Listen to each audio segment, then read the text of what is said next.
Bonjour à tous, bienvenue sur ma chaîne. Aujourd'hui, je vous présente la recette d'un pain d'une spécialité turque. En fait, c'est un pain qui se fait spécialement plus pendant la période du Ramadan, mais bien sûr, ça se fait tout au long de l'année aussi, mais spécifiquement spécial Ramadan. Alors, je vous présente la recette. On va commencer par faire notre pâte. Pour cela, il nous faut 300 millilitres de lait et 300 millilitres d'eau, une cuillère à café de sel, 2 cuillères à café de sucre et un sachet de levure boulanger. Une levure déshydratée, mais bien sûr, si vous avez de la levure fraîche, vous pouvez utiliser un carré de levure fraîche. Je mélange le tout. J'ai oublié de préciser, l'eau et le lait doivent être tièdes. Moi, je les ai fait réchauffer ensemble. Cela va permettre à notre pâte de lever plus rapidement. Nous pouvons commencer à pétrir. Avec les mesures là, vous aurez besoin d'1 kg de farine. Donc 1 kg est pile poil suffisant.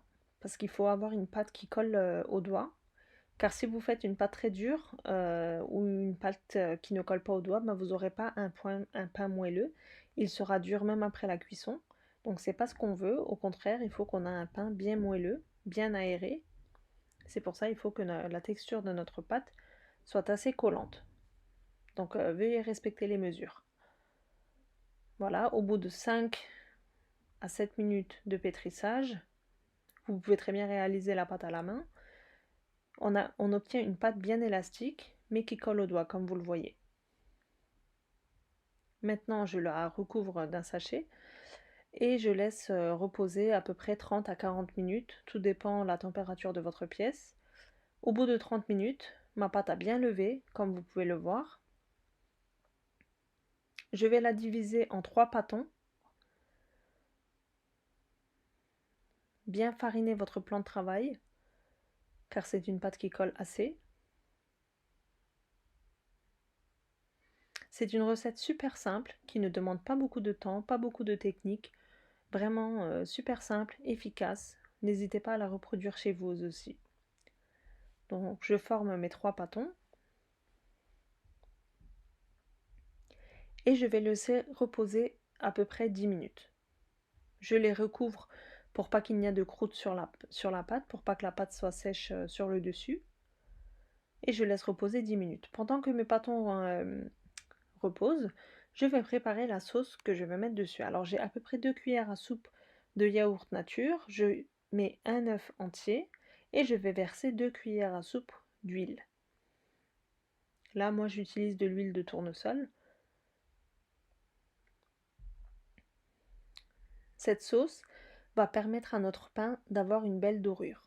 Donc je fouette le tout pour avoir une texture bien lisse, bien homogène.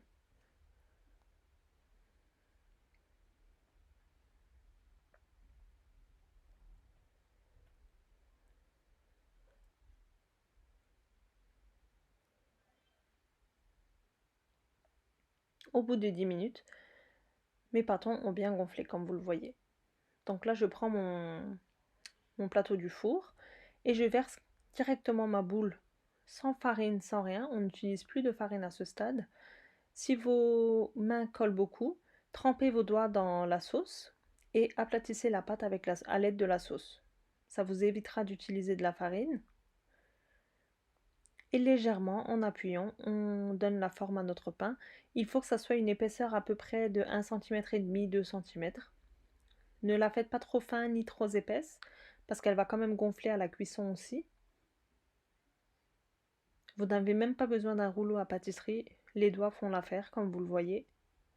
C'est une pâte tellement élastique qu'elle prend forme directement. Et un conseil, aplatissez votre pâte sur votre plateau directement ou alors sur votre papier sulfurisé, car si vous l'abaissez sur votre plan de travail, vous aurez beaucoup de mal à la mettre sur votre plateau. Ensuite, je trempe mes bouts des doigts dans la sauce et je donne des formes carrées en appuyant bien jusqu'au fond. N'hésitez pas à appuyer car à la cuisson ça va gonfler.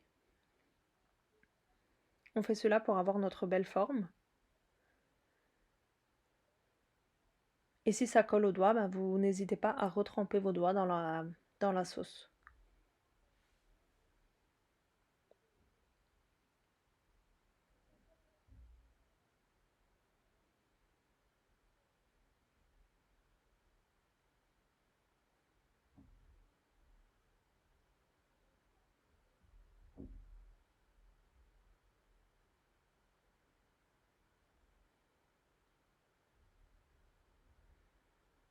Et je fais de même avec mes deux autres boules de pâte aussi.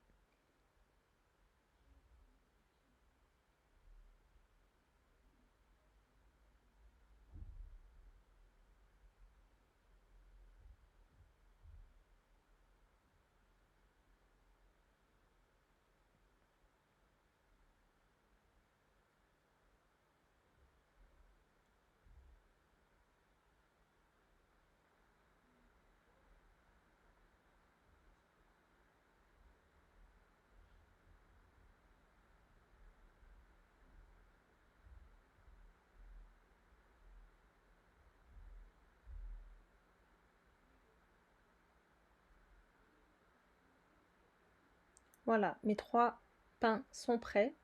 Je les badigeonne de sésame ainsi que de sésame noir, mais vous n'êtes pas obligé, c'est facultatif. Et ensuite, je laisse reposer au moins 30 minutes.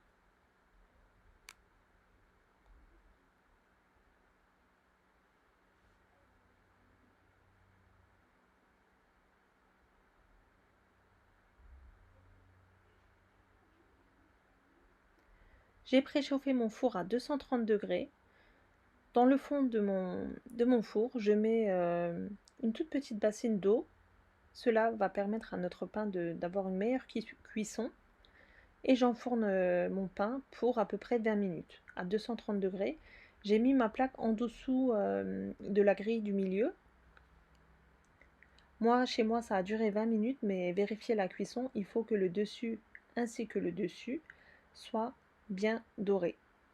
Donc vérifiez bien la cuisson.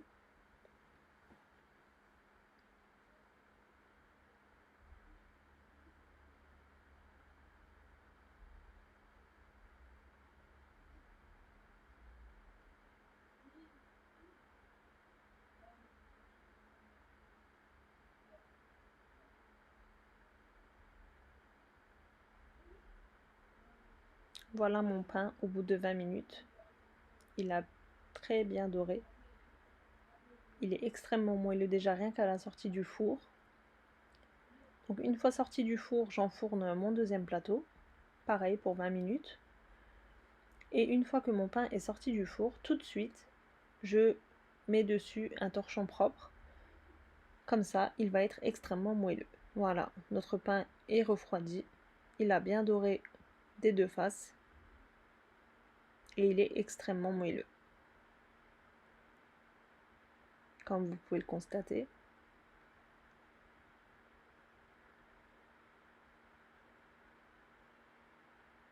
Maintenant, je vais vous couper pour vous montrer l'intérieur.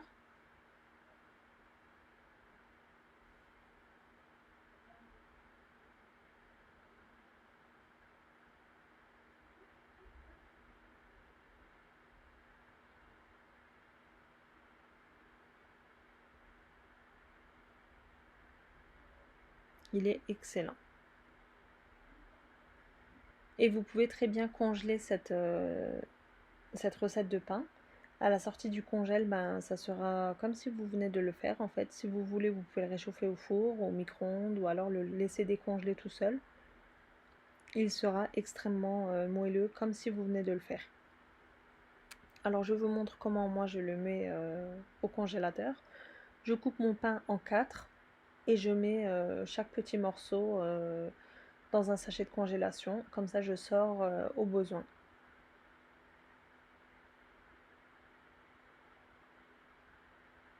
Et ça se conserve assez longtemps au congélateur. Et c'est super bien aussi pour faire des sandwichs. Des pains à sandwich, ça passe super bien. J'espère que cette recette vous aura plu. N'hésitez pas à la reproduire chez vous aussi. Et si vous n'êtes pas abonné à ma chaîne, n'hésitez pas à vous abonner ainsi qu'à activer la petite cloche pour avoir les notifications dès que je publie des nouvelles recettes. et laissez-moi un petit commentaire, ça me fera toujours plaisir. Et bah, je vous dis à bientôt pour une prochaine recette.